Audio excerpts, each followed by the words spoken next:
Welcome to Belated Tech Musings, where we review equipment, software, and entertainment from the past and present. We take advantage of hindsight to give viewers analysis not possible as events happen in real time, and we hope you find our videos a little entertaining too. This video is about the letters in the alphabet, or more accurately, the letter that is no longer in the alphabet and why it is missing.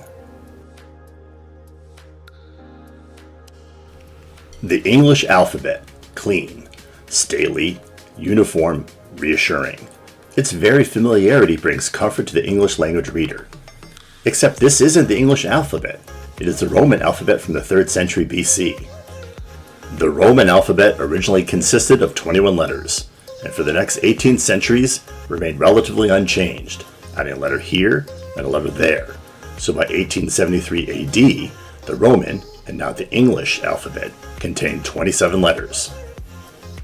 Except something odd happened along the way. In the late 19th century, the English alphabet shrank by one letter from the original 27 letters to 26 letters. What was the 27th letter, and what happened to it?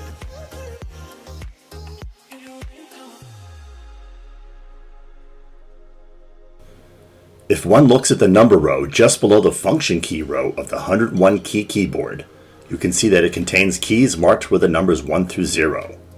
The keys are also marked with special characters. Keys 1, 5, 6, 8, 9, and 0 have punctuation and math special characters, which are not relevant to this thread. Keys 2, 3, 4, and 7 have true special characters that are neither for punctuation or mathematics. Keys 2 and 3 contain the @ character and the pound character. These characters, although used for internet email addresses and as a social media hashtag, actually originate as abbreviation for weights. Key 4 contains the $, which of course is an abbreviation for currency. There's only one special character on the keyboard that isn't for punctuation, math, weights, and currency, and you can find it on key 7. It is the ampersand. The ampersand represents shorthand for "and." It originated in Latin script for the letters E and T, which spelled et, which translates into English as "and." And for centuries, the ampersand was also a letter in the English alphabet, the 27th letter. Think that is preposterous?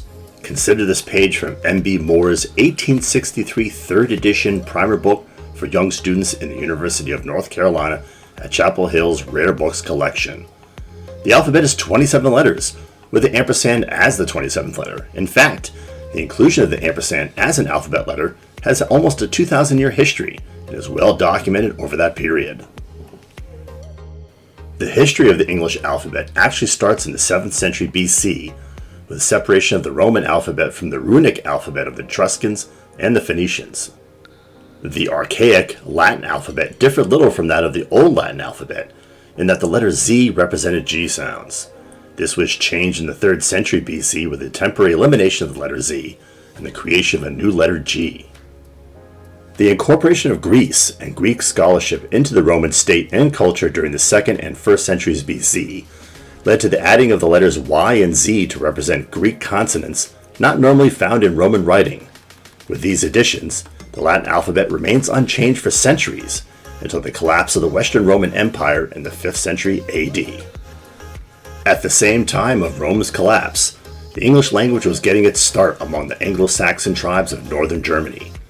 The 30-rune alphabet was the standard for Anglo-Saxons, who imported it into Britain during their invasions of southern England during the 5th, 6th, and 7th centuries AD.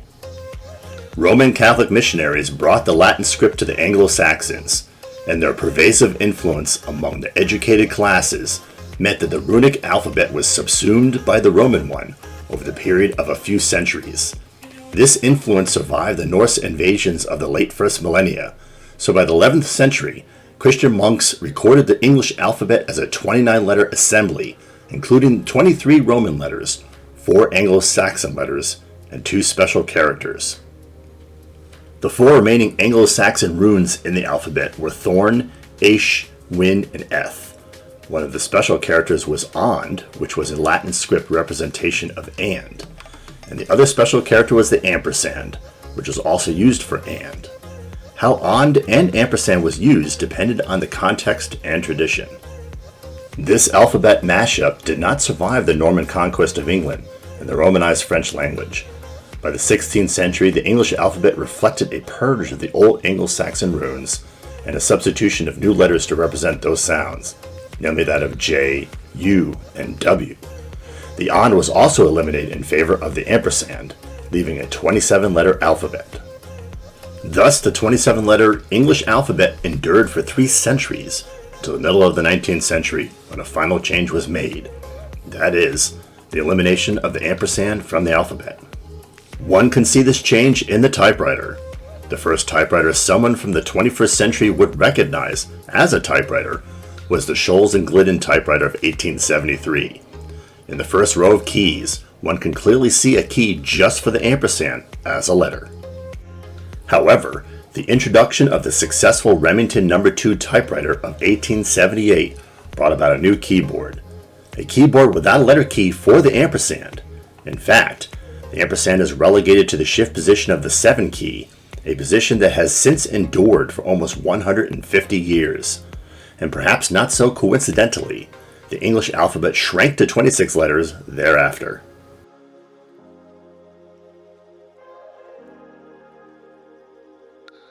So why the elimination of the ampersand as a letter? The reason for the change seems to be lost to time, but there are several plausible causes, 2 of which we will go over here. The first cause may be over the difference between a letter used as a word or abbreviation and a letter used as a consonant or a vowel. Ampersand is clearly a word and an abbreviation and is not a consonant or a vowel. But there are 2 other letters that are also used as words or abbreviations, the letters A and I.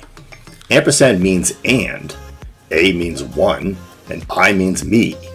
However, the ampersand is not used for spelling, whereas A and I are. The second cause may derive from the introduction of the typewriter in the late 19th century. While the Scholes and Glidden prototype included the ampersand as letter key, Remington's production implementation of that prototype did not. This is maybe due to the fact that the ampersand does not have a lowercase version of itself, while the letters A and I do. Thus, the ampersand could be relegated to the shift value of a number key, which also do not have lowercase versions of themselves. An examination of the modern keyboard shows that the Remington design was never changed, and the treatment of the ampersand as a special character rather than as a letter stuck. Did this relegation result from mechanical expediency or reflect changing attitudes of the ampersand as a letter? It is hard to say, but the possibility of the former cannot be ruled out.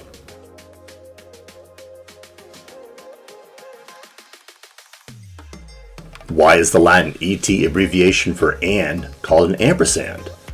The most plausible explanation appears to derive from how the English alphabet used to be recited when the ampersand was considered the 27th letter.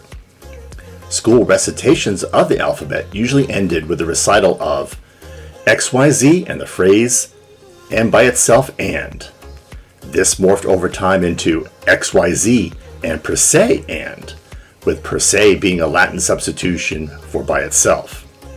Run together, and per se and started to sound like ampersand, and over time the slurred variant stuck.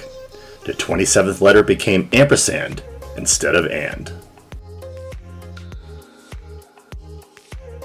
I hope you enjoyed this episode on the 27th letter of the English alphabet, the ampersand, and the typewriter's possible place in the ampersand's change in status as a letter to that of a special character. If so, click that like button. Let us know that you want more of these types of episodes by clicking the subscribe button. Activating the bell icon will also make sure that you receive notifications of new episodes. Links to material related to this video and the BTM channel can be found below. Save the link to our Instagram account so you can get early updates to our channel. Links to other of our episodes can be found embedded in the video window at the end of this episode. Thanks for watching.